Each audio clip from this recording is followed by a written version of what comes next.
Love is all around. Oh, love is everywhere. Oh, love is all around.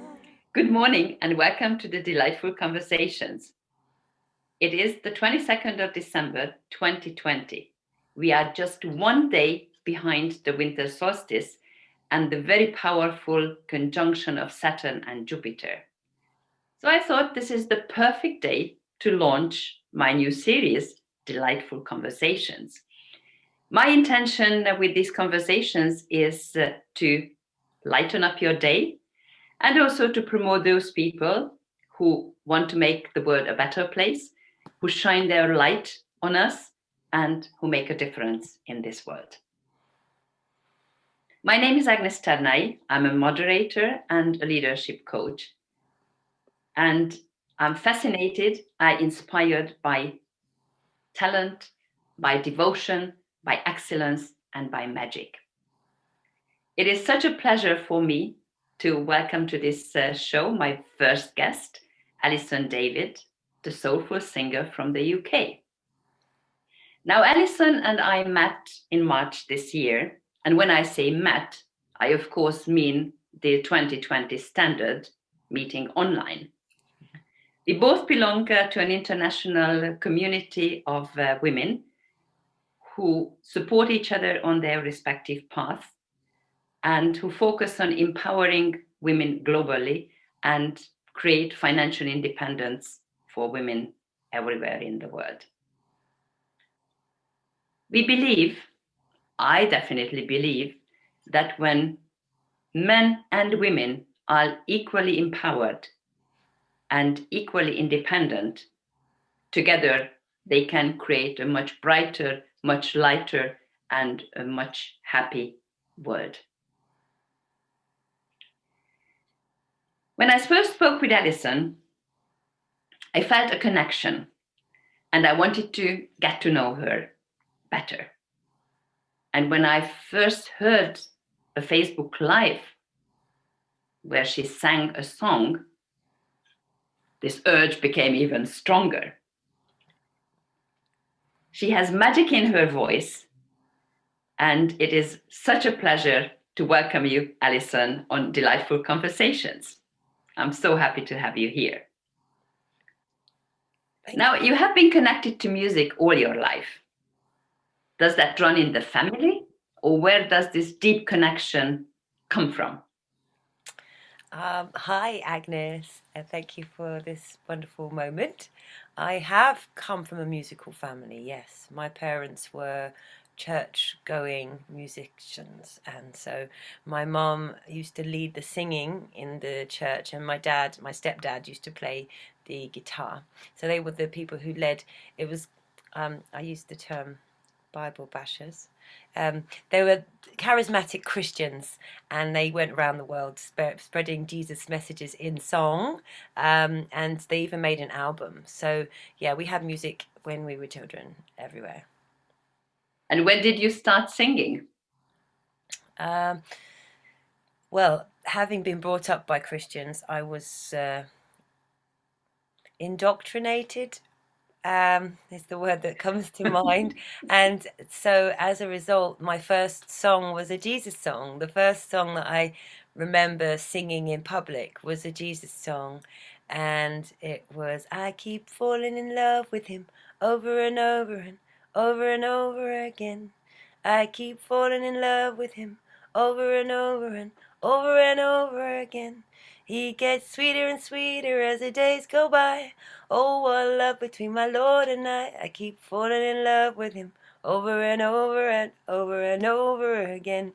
Like that. I don't, that just came back. It just popped back into my memory. And I used to get on the tables in the church and sing things like that to everybody. That's a beautiful start to a singing career. Yes. On your webpage, I read that after university, you did busking for 5 years in Spain and maybe also in other countries. Then you performed well-known songs at public and private events. you also did some collaborative recording. That's right. When you had a large repertoire, what is your favorite genre, and has it changed as your singing career evolved? Oh gosh. I actually love singing ballads. I love singing really deep, slow moving songs. Um, so it kind of is a favorite. Has it changed? I mean, I love singing jazz, so I've just had a series of jazz gigs at a restaurant, and it's so smooth, and the voice that comes out of me is smooth, and I love swing, which is in that same genre. So that feels easy and liquid honey kind of feeling. I love the ballads because they're spacious and you can put so much feeling in. And I probably loved the ballads most when I was starting out. Um, but there is something amazing about singing dance music, and especially when someone on the dance floor goes, "Woo!" They're just like, it's so nice. So, um, but it does sometimes feel like work to do that, because you have to really work to keep everyone on the dance floor, and depending on what mood I'm in, that's not necessarily.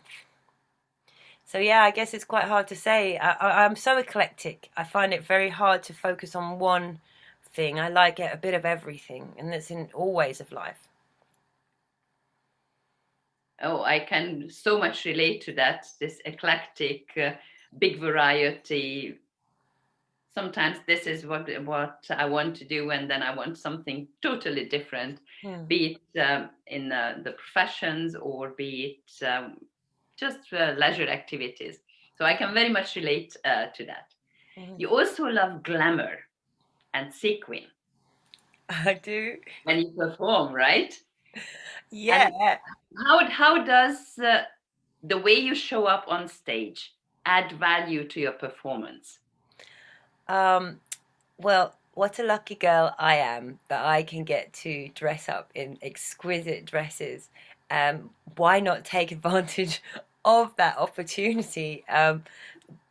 What an amazing thing to arrive in a room, and before I even sing, people are like, wow.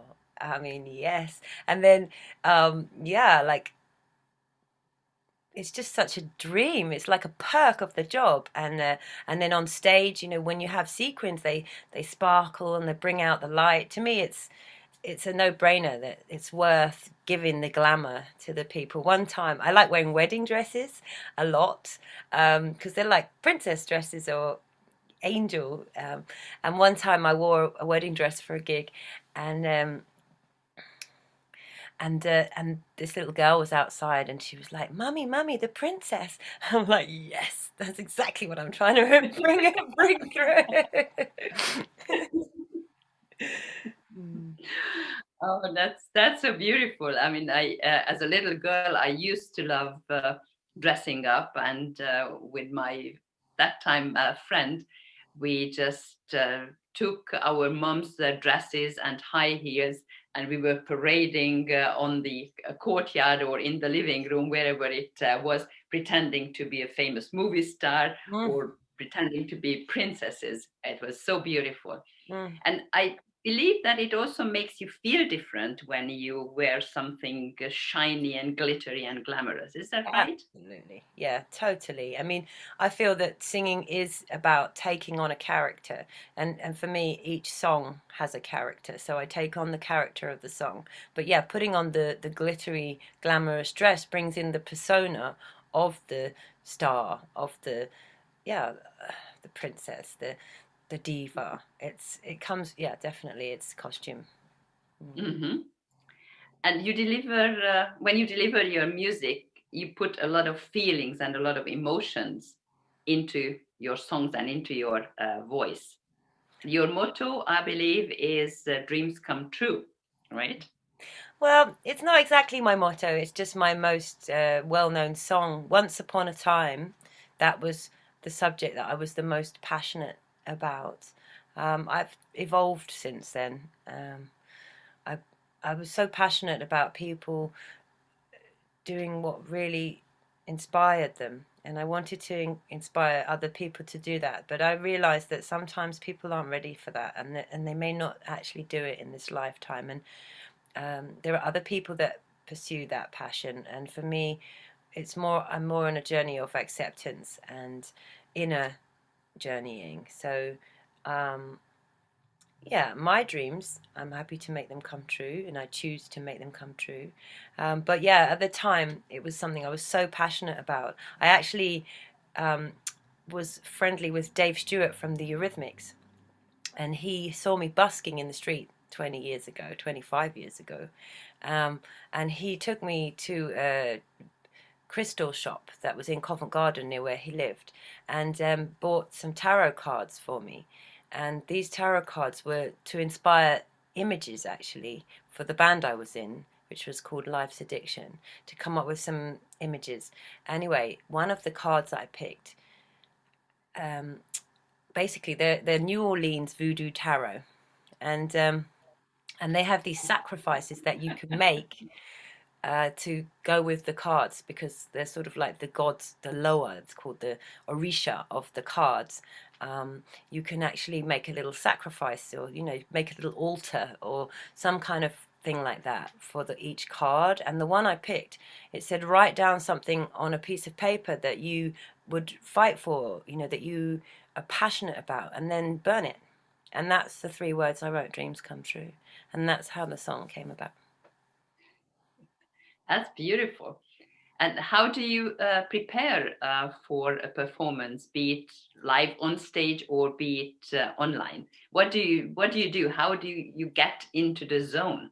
Well, actually, I've just dropped my Marlow. Bear with me, I'll get it. Stay with us. She's back in a second. Yes, there she is. I knew there was a reason why I picked this up yesterday, because I haven't been wearing it for ages. But this is a mala. This is 108 beads. So one of the things I do to warm up my voice is chant a mantra. And I chose a mantra that, well, I actually put it on Facebook, and I said, does anyone know a mantra for the goddess Durga?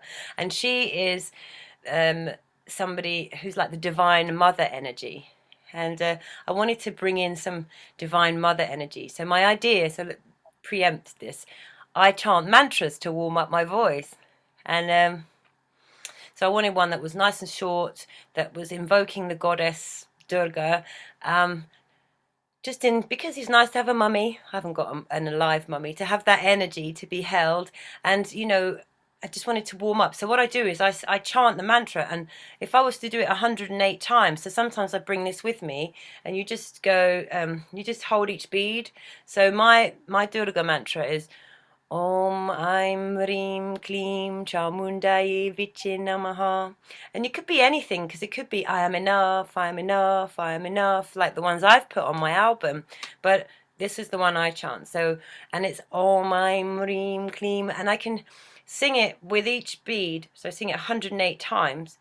And I can sing it up and down. Om Aim Reem Kleem, Om Aim Reem Kleem, Om Aim Reem Kleem. And then I could also sing it really slowly, or hyper pronounce it. So by the time I've done 108, I've warmed up my voice, but I'm one of these people who likes to, what's the word when you do 2 things at the same time? Multitask. So by chanting, I'm warming up and possibly getting zen with the goddess Durga. So that's one thing I do. That's really beautiful, and it's important to warm up your voice, but also your muscles, because you use different muscles when you sing, or when you speak, when you just have a conversation, a one-on-one conversation, or when you speak in public, you deliver a speech. Then it's important to not just to be in the zone, but also have the muscles flexible and warmed up and ready. That's right, yeah. And also to hydrate. It's important to drink loads of water before. Yeah, that's something public speakers and singers share. Yes, yes, The preparation for stage time. yes. Now, 2020 has been an unusual year. That's for sure. And the global situation has affected each and every one of us in one way or another. During this time of lockdown, you produced, you created, you recorded, and you released an album, The 4Ms, Mantras, Meditations, and Mindful Moments.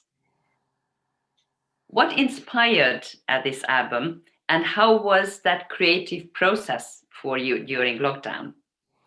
Okay, so actually, I didn't create it during lockdown. I created it a while ago. I just released it during lockdown. I did a crowdfund in 2019 at the very beginning. In fact, it was formulating now in 2019, and I made. I was hoping to release the album by the summer of 2019. So the songs were in creation. They were all existed, and the meditations they existed, but they weren't all recorded. And yeah, so I was beating myself up quite hard at one point because I really wanted to deliver the album in 2019. And then it just worked out so perfect that it came out this year, you know, divine timing, because it's such a gift to this year, to what's been happening in our lives. And this is the thing I'm learning about, trusting in divine timing. So the process for me, I created the album because I was stressed out at different times. Not all of it, but the initial song, the song Everything Always Works Out For Me, came about because I was stressed out and I needed to have something to comfort myself with. And so this idea that in the end, whatever happened in my past, however bad it was, it turned out all right. I'm here now.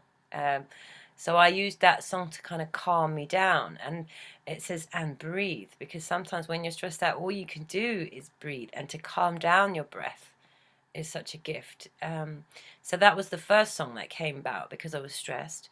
And I mean, I can tell you about each one. The vocal toning body scan, which is something I created even longer ago. As a singer, I learned that my voice heals me. So I had a bad back the other day, and I was in so much pain in the night, and the next morning it wasn't as bad, but I went to work and I was singing jazz, and after the gig I was way better. And it's just amazing how sound is a healer and your voice is a healer. So the vocal toning body scan is something I've been doing for a while, which is just sending tones around my body to heal myself, to give myself an internal massage. And so I really wanted to share that. You like send that voice to your knee and then to your hips or your shoulders? How does it work? How do you do that? Well, it's really interesting, but in terms of like mindfulness practices, people do these body scans where they think about their feet, they think about their legs, they think about their, you know, they work the way through the body to create. Sometimes if they're trying to help you sleep, they use them to say, imagine it's heavy here and heavy there, and so something like that, but making a sound. So for me, the easiest sound is like ah, which if you do it nice and low, you can feel it vibrating. Like here's my hand, here, ah, I can feel that vibration in my chest. Well, somehow you felt it. Yeah. It vibrates, even if it's I don't do it at full voice, but it's I can feel it. Yes. So the idea is that you think that sound to the different parts of your body, and you can use your hand to help guide it. And it's really interesting. It just comes with practice. It does go there, and you give yourself a whole full body workout. And actually, not just like when I work with people. And we really liberate ourselves in our sounds, we might go any sound you want and send it. And actually, when we liberate ourselves, different sounds come out. And yeah, so I think with practice you can think the sound to certain parts of your body and really notice. And if you use your hand, you can actually sense if it's gone there. And I can hear if it's tense in that part of your body, or it's a different sound when there's tension to when there's relaxed. I had this singing teacher once. She did therapeutic, she was a holistic singing teacher, and she also did therapeutic massage.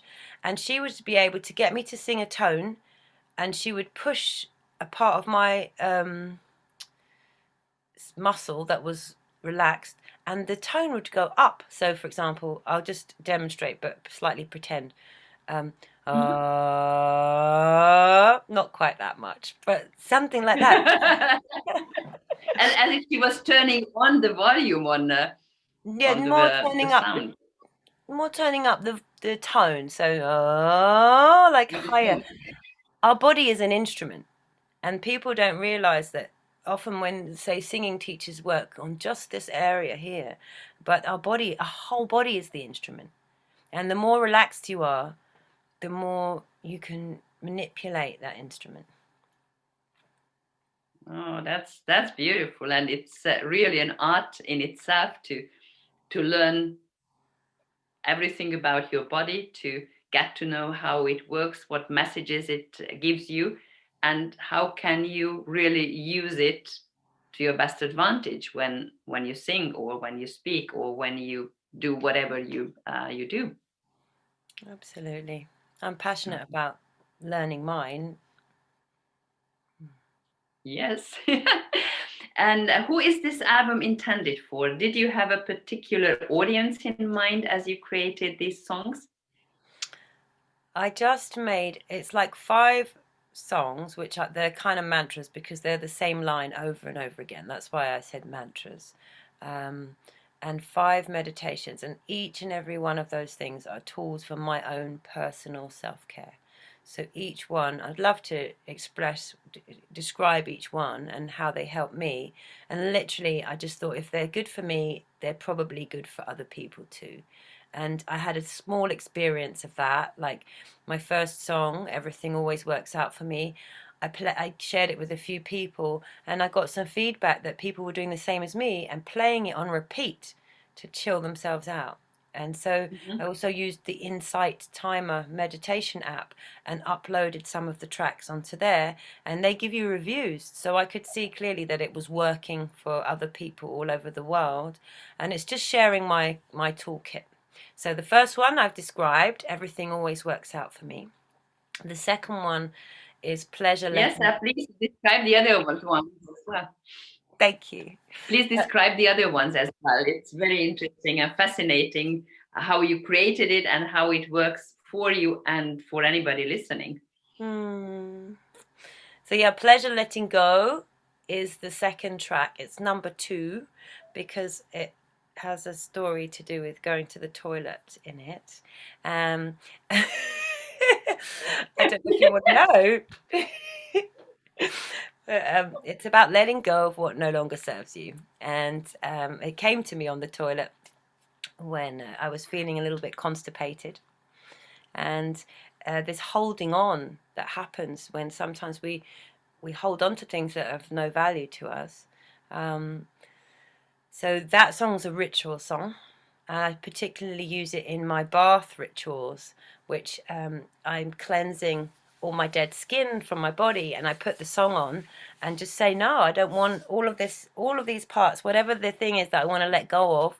I can use that in my bath rituals. Play this song, it's 5 minutes long, and also dance it off for 5 minutes and just say, no, I'm not going to be angry, frustrated, small-minded, or whatever's the thing that I need to let go of. So that's the second track. It's not really for listening to me. For me, it's not for listening. It's for ritual letting go. Mm-hmm. And the If I may just insert here one comment, that letting go, I particularly find it challenging with certain things. With some things, it's easy. With others, it's more difficult and takes longer. And as I listened to you, I just remembered what Deepak Chopra said in a meditation retreat.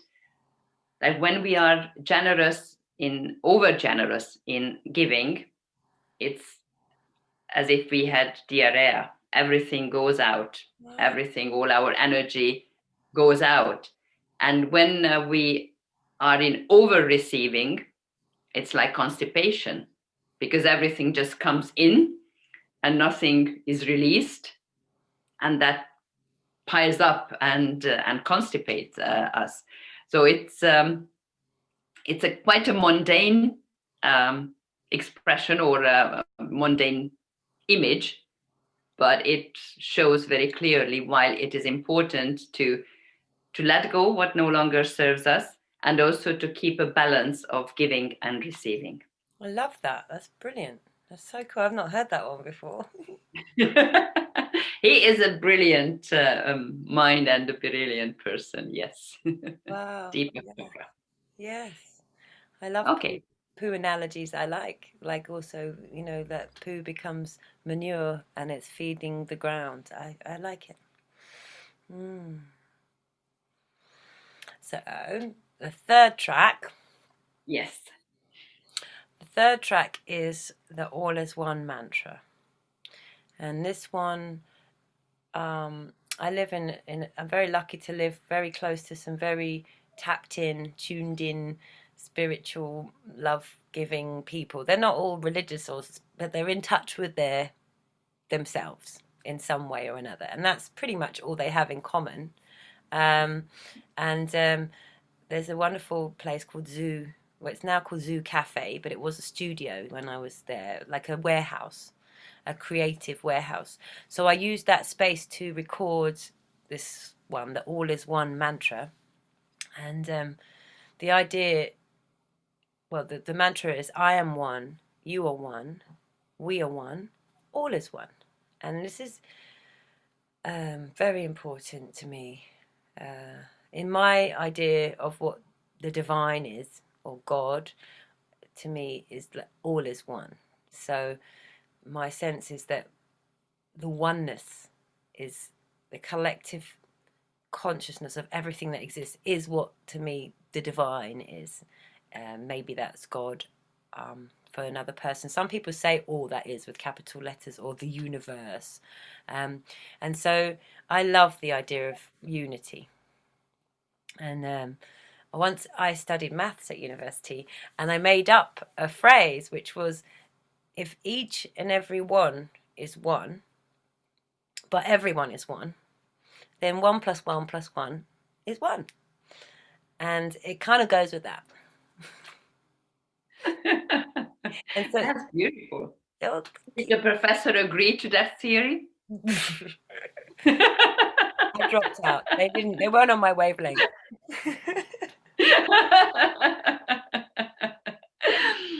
But I agree with it, and I believe also that this year, and the trigger, which was the virus, taught us how codependent we are, and how important it is to be together in communities and to support each other.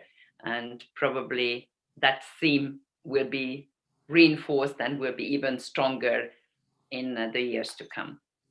And we have a beautiful mantra to give us that energy, or reinforce that energy in us. Absolutely. What's the story of record number 4? Number 4 is called Trusting. And this was when I was really worried. I was worried about financial things, and I just needed to remember that it would work out again, but it needed to be in a space of trust, because when I was looking at the situation in front of me and I couldn't see how it could resolve itself, I just realized that I needed to trust. And so I created that one also to play in repeat for long enough to soothe my anxiety. And yeah, so that's been fun. I think it's the hardest song for people to get their head around. It's like, to me, it's like beatless dance music.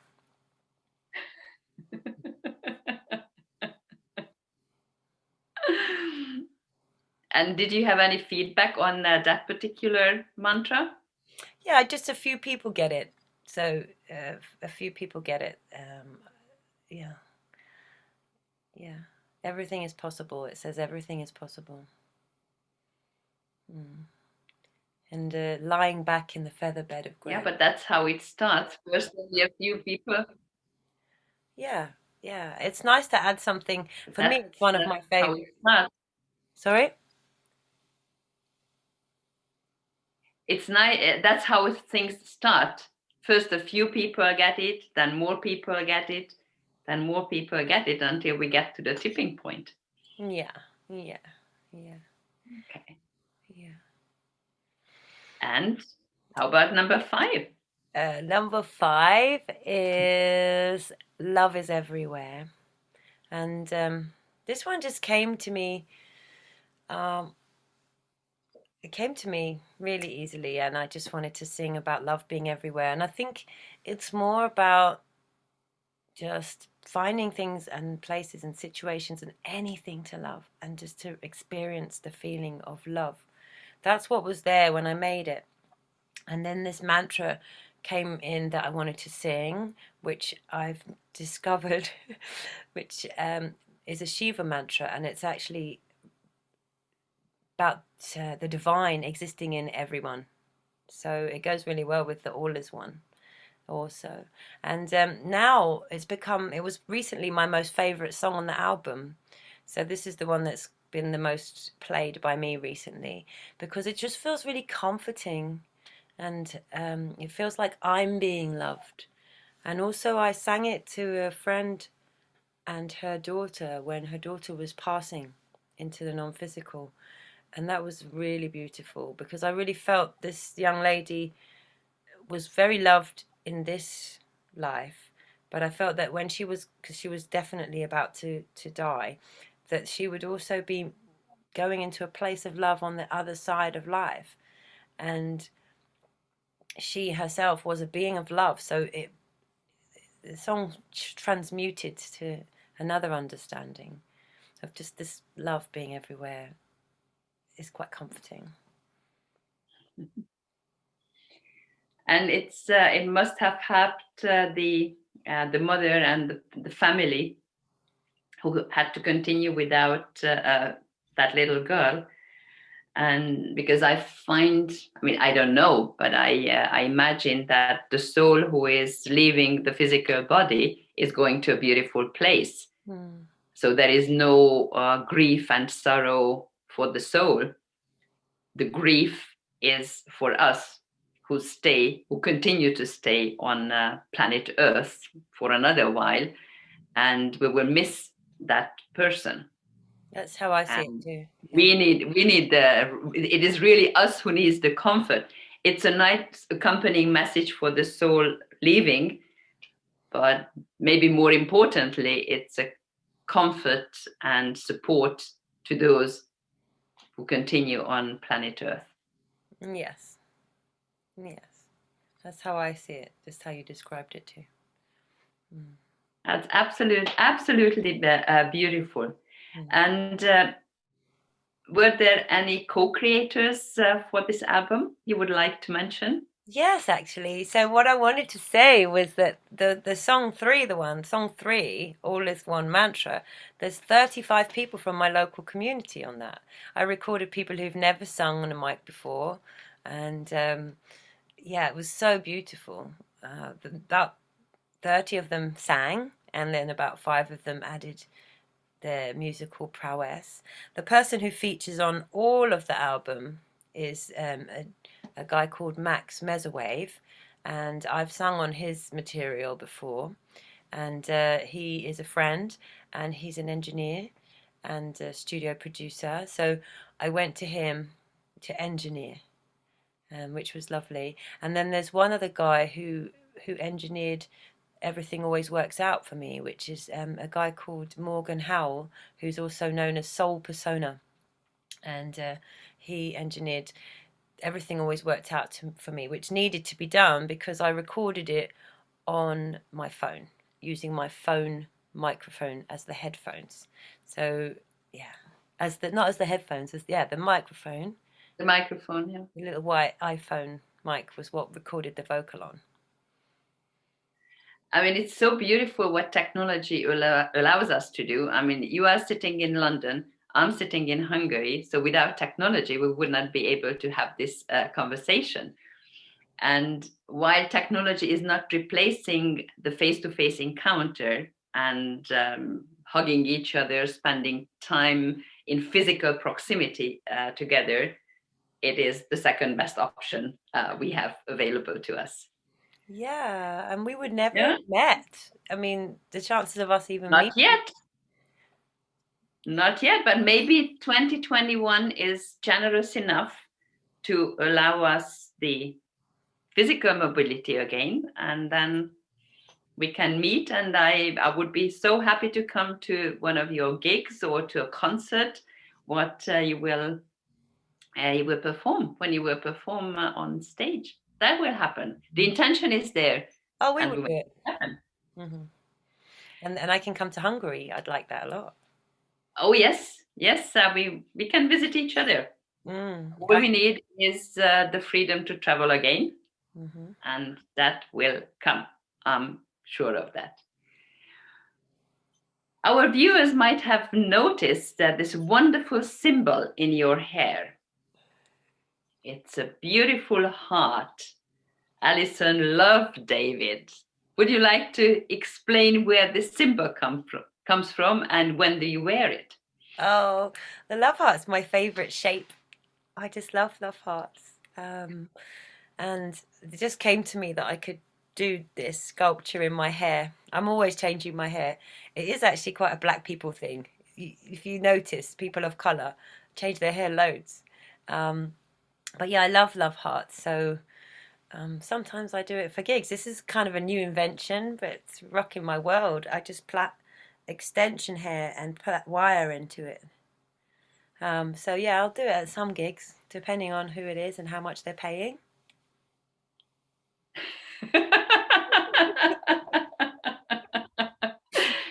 If the client is generous, you are generous as well. You are even more generous. You are a generous person. I know that, but Yeah, I give there my are all. degrees of our generosity, right? Yeah, no, I give my all when I'm singing. But in terms of, for example, the dress I wear, if it's a really expensive dress, I need to be paid more than the price of the dress, for example. Yes, absolutely. Absolutely. Again, there has to be a balance of giving and receiving. Yes, now I'm going to be thinking about diarrhea and constipation when I think of that. And I used to live in Brussels. I spent 16 years there, and in that capital, there is a big African community. So I could observe what you just say, that in the streets or in the metro, the women are wearing such extravagance in their hair, sometimes with decoration and big earrings and colorful scarves around their head. Mm, And it's really an art of its own, which is not that much known in Europe, I would say. yeah, At least I haven't seen that in the environment where I grew up. But for the African women, it's really incredible how creative they are and how beautifully they can wear these huge creations on their head. It's absolutely fascinating. I want to wear those. Yeah, I just want to shout out for for black men, like men with afro hair, because men with on the whole, men don't change their hairstyles very much, but black men do. They go through. If you think of someone, well, I can think of black men I know. They've changed their hairstyles so many times in their life, which is quite unusual for a man in with straight or Caucasian style hair. Mm, They more that do that facial mm, hair arrangements, like. yeah, yeah, absolutely.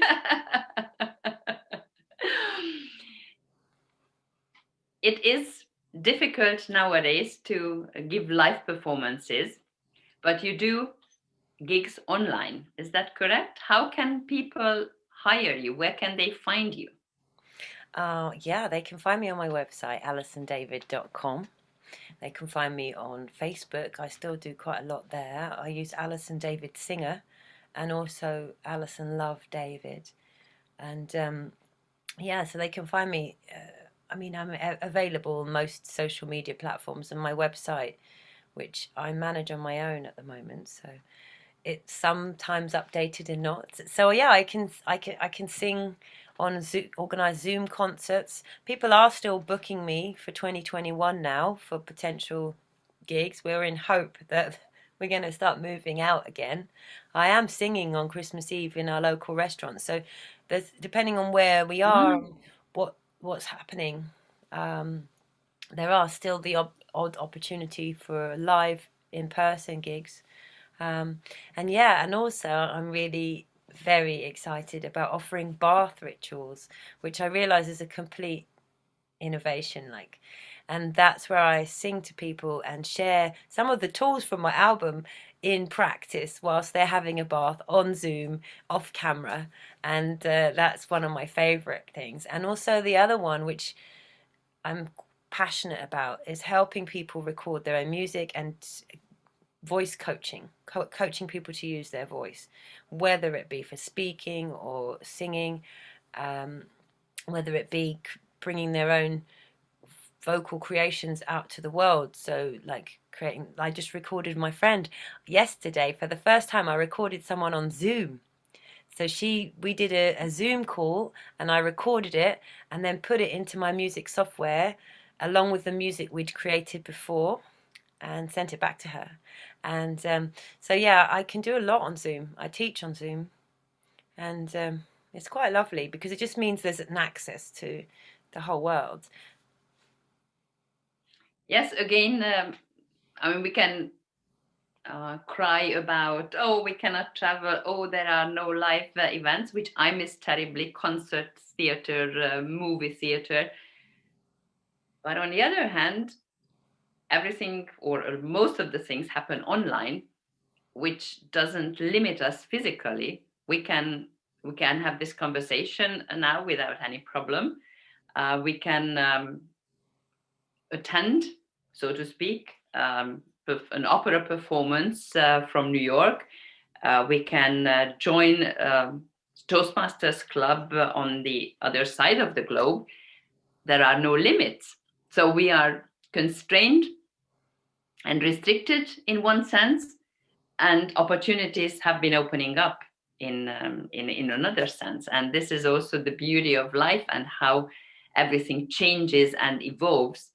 And if we are willing to and open to these changes and ready to move forward and leave well-known practices behind, then we have very good chances for a great future.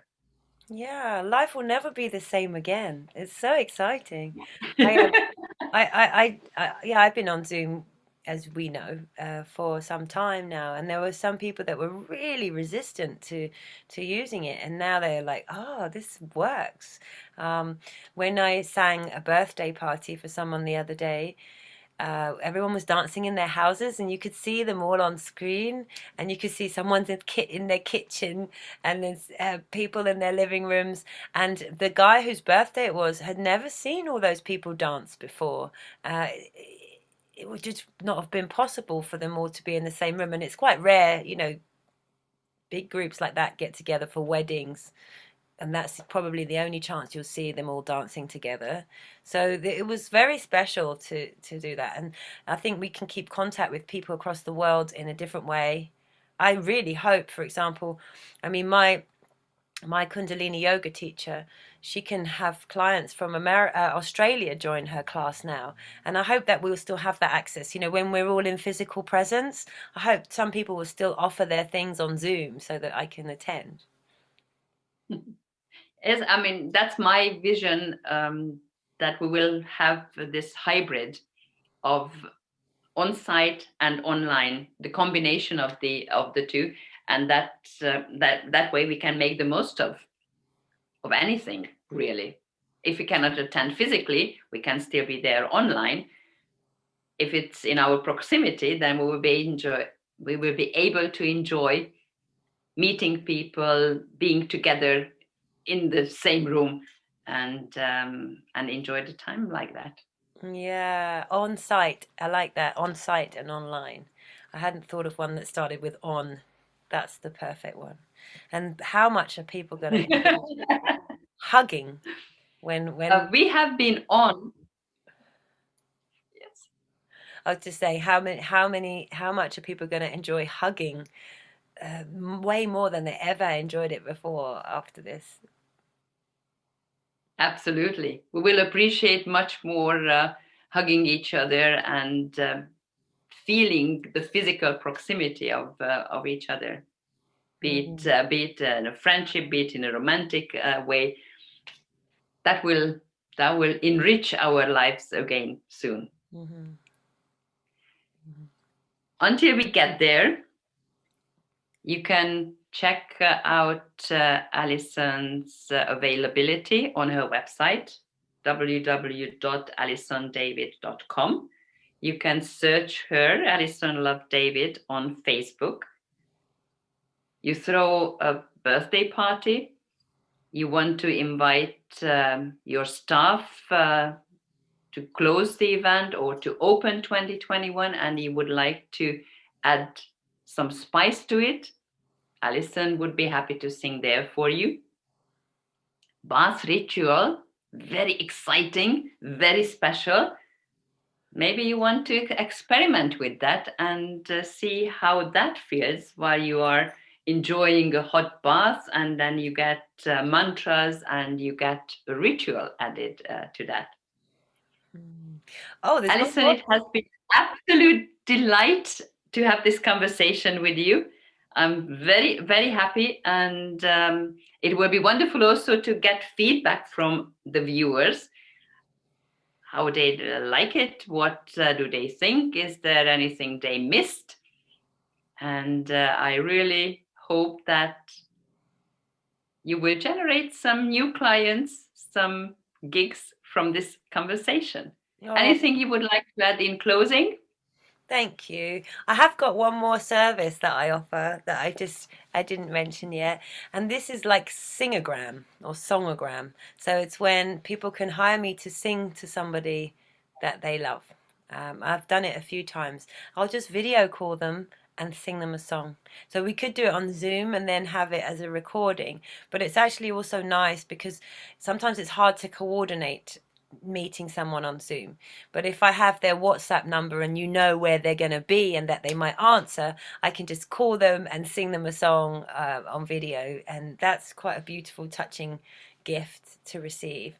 So that's another thing I do. And other than that, I would just like to put my dream for a united world into the space. So just if we could all feel our connection to each other and to life and to the planet, and just, yeah, even right now, just to invite us to feel our breath and our hearts and our oneness, our connection to everything. Yeah, I'd like to do that. That was a beautiful ending. Alison, thank you very, very much. This was Agnes Tarnai and Delightful Conversations. Happy holidays and a lighter, brighter, beautiful 2021 to you, Alison, and to everyone listening and watching us. Goodbye for now. Goodbye. I take pleasure in letting go what no longer serves me. I take pleasure letting go.